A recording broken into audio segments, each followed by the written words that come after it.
Hello, I'm David Braue, editor of Government Technology Review.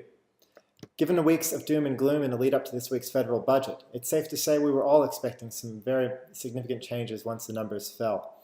And in some ways, Joe Hockey didn't disappoint. Major changes to healthcare, education, and just about everything else confirmed for us that this is definitely not the government we're used to. On the IT front, however, there was less to get stressed about, mainly because there wasn't much to talk about.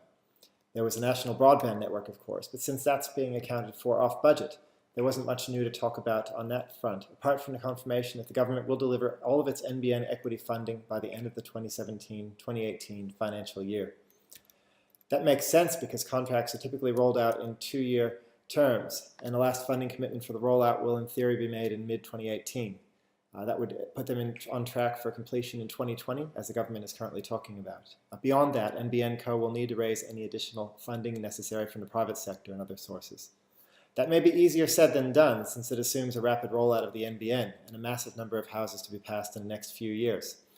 This all sounds great, but the NBN is at its heart a civil works project, and given that the budget also included billions in infrastructure spending that will tie up many of the same people and skills needed to roll out the NBN, there's no telling how competitions for skills will be resolved. We're going to need a lot of good people, and we need them quickly.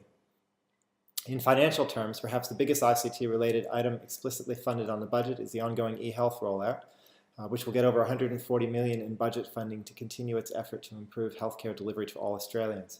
This project has a huge ICT component because it necessarily involves a significant back-end element, as well as far-reaching complex integration and supporting infrastructure, which should make it a windfall for local developers and systems integrators.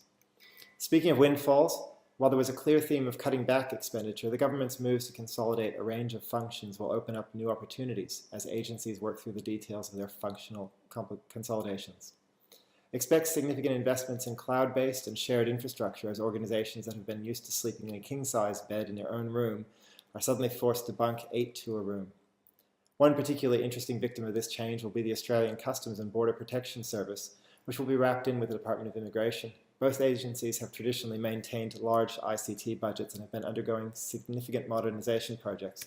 So the implications of this change and bringing the two together will be interesting and significant.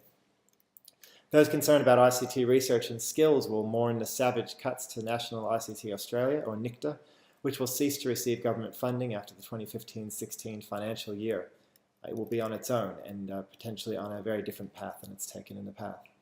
Also getting the axe is the Office of the Australian Information Commissioner, or the OAIC, which was established only a few years ago to administer privacy, freedom of information, and other regulations.